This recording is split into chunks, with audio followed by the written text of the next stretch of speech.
La consolation de philosophie de Boès. Histoire d'une conversion de Dame Philosophie à la philosophie. Ce texte a été rédigé dans une geôle entre une séance de torture et l'exécution capitale. On peut y voir un traité sur la providence et sur le destin ou une maïeutique de la sérénité. Sa nature même le rend accueillant à la variété des interprétations. Thomas More paraphrasera la consolation de la philosophie au fond de sa prison. La conscience littéraire du cardinal de Ré, de Corneille ou de Pascal en furent profondément imprégnés. Conseiller du roi Théodoric, Boès est arrêté en 524. L'Empire d'Occident a fait place au royaume barbare depuis 476. Anicius Manlius Severinus Boëtius appartient à une très grande ancienne aristocratie. Nombreux consuls à Rome depuis le IIe siècle avant Jésus-Christ. La gens Anicia, originaire de Préneste, vieille noblesse qui a embrassé la foi chrétienne. Boès cultivera l'otium cum libertat, cher à Cicéron, et sera profondément imbu du savoir mathématique et philosophique engrangé par les Grecs. Riche bibliothèque familiale évoquée avec nostalgie dans la Consolation. Notre auteur affectionne les poètes latins et cite les ouvrages des maîtres grecs d'arithmétique et de logique. L'idéal de Boès sera d'abord d'être un passeur de culture, retrouvant le geste qui fut 6 siècles plus tôt celui de Cicéron. Il entreprend d'adapter et de commenter dans sa langue maternelle les monuments de la science grecque. Il traduira entre autres la totalité de l'Organon d'Aristote. Son activité de traducteur se double d'un travail de commentaire. Ainsi, Boès a parfois été désigné comme le premier des scolastiques. Les dogmes catholiques ont fixé la doctrine lors des conciles œcuméniques, dès Nicée en 325 jusqu'à Chaldéoine en 451, suscitant les voix de l'hérésie. Une des raisons qui ont motivé Boès sera son intérêt pour les procédures de la logique, lui offrant la possibilité d'une réflexion en latin sur le logos divin. Il composera 5 opuscules théologiques sur la Trinité au moment où il traduit Aristote et commente Porphyre. Importance cardinale de ces textes pour la pensée du Moyen-Âge et la distinction entre être et étant irriguera encore la pensée d'Heidegger. Boès s'empare des questions de la Trinité non pas pour le seul plaisir du jeu intellectuel, ni par pur souci de définir et d'affirmer les vérités de la foi. Il fait acte critique et civique. Boès tente à asseoir la primauté spirituelle de la ville et du siège de Pierre face à une cour de Byzantins tentée par l'hérésie, minorant la nature humaine du Christ au profit de sa nature divine. En 493, l'Ostrogoth Théodoric règne sur Ravenne, la nouvelle capitale de l'Italie. En tant que souverain barbare, il n'entend pas faire table rase de l'héritage romain, mais le capter et le faire fructifier à son profit. Son surnom grand inaugure son règne par des mesures de clémence et s'abstient de spolier les propriétaires italiens, soutien de la vieille classe sénatoriale et fera preuve de tolérance religieuse. Théodoric est lui-même de confession arienne. Il élèvera Boès au rang honorifique de consul en 510, qu'avait exercé son père en 487 et qu'occuperont ses 2 fils en 522. Boès sera appelé à Ravenne par le roi pour y remplir la fonction de maître des offices, soit ministre de l'Intérieur actuel.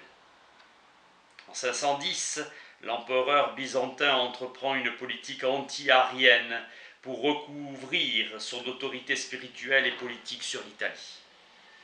Théodoric, dès lors monarque vieilli et soupçonneux, suspecte toute relation avec Constantinople. Boès prendra la défense en 524 d'Albinus, convaincu de trahison pour avoir entretenu une correspondance avec l'empereur Justin Ier. Il sera arrêté et emprisonné à Pavie pour avoir comploté contre l'État et, précise l'historien Procope, avoir cultivé le sens de la justice. Plus étrange encore, pour sorcellerie. Il y a lieu de penser que son intégrité dans l'exercice des devoirs de sa charge ne lui avait pas valu que des amis. Torturé, il attend au fond de son cachot l'exécution de la sentence capitale. C'est de sa prison que Boès adresse son chef-d'œuvre à la postérité.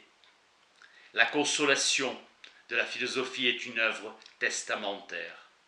Sans secours ni livre, il ne lui reste plus que sa mémoire pour affronter une situation existentielle insupportable. Plus de culture livresque, mais un savoir vécu et intériorisé. Sorte de combat avec l'ange qui s'appelle philosophie. Alternance de prose et de vers, la dialectique et le lyrique. Livre 1. Le prisonnier ne connaît d'autre soulagement que de confier son chagrin aux vers plaintifs de l'élégie.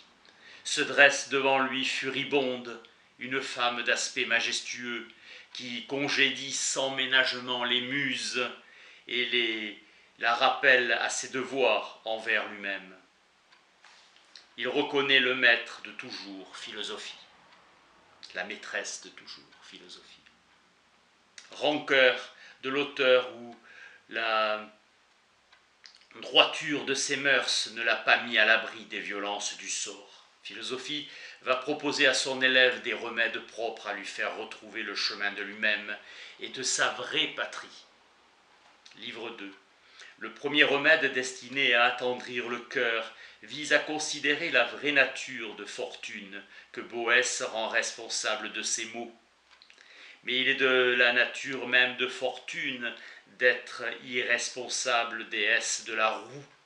L'existence de Boès, famille, fortune, carrière fut longtemps favorisée.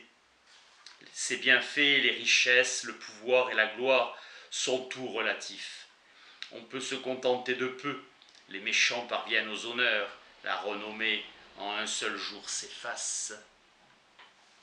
Livre 3. Boès se déclare réconforté. Premier remède, s'être dépris des fausses valeurs. Deuxième remède, promis par philosophie, identifier le vrai bonheur. Il ne réside pas dans les biens transitoires. Hymne grandiose au souverain ordonnateur du monde. Ô qui perpetua mundum ratione gubernas. De l'existence de bonheur imparfait et partiel se déduit le bonheur parfait et indivisible. Se plaçant sous l'autorité de Platon, Dieu l'un est le bien suprême. Dès lors, la paix de l'âme dégagée des chaînes de la matière n'est que de contempler les hauteurs lumineuses. Processus de déification qui constituera l'horizon idéal des mystiques médiévaux. Livre 4. Boès est rasséréné quant à son sort. Pourquoi le Créateur autorise le bonheur des méchants? La fin naturelle de l'homme est le bien. Les mauvais sont condamnés à l'impuissance. Saint Augustin avait déjà établi que le mal ne saurait être une valeur positive, et donc opter en sa faveur, c'est choisir le non-être. L'arbitraire du bon plaisir n'est qu'une caricature dérisoire du bonheur.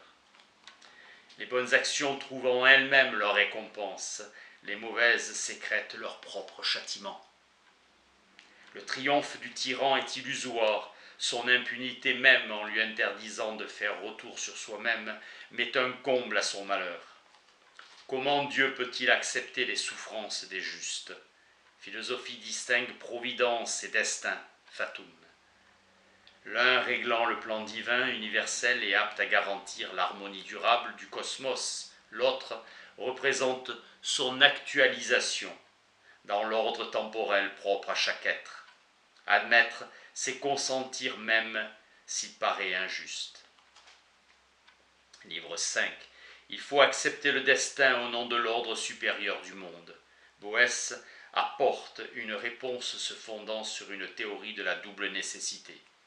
Parmi les choses qui adviennent, certaines doivent se produire, comme le lever quotidien des astres. D'autres le peuvent, comme orienter son char. L'instant présent qui est inaccessible à la causalité, sans épaisseur temporelle, aucune volonté ne peut déterminer la réalisation de cette seconde série d'événements. Fin de la première partie.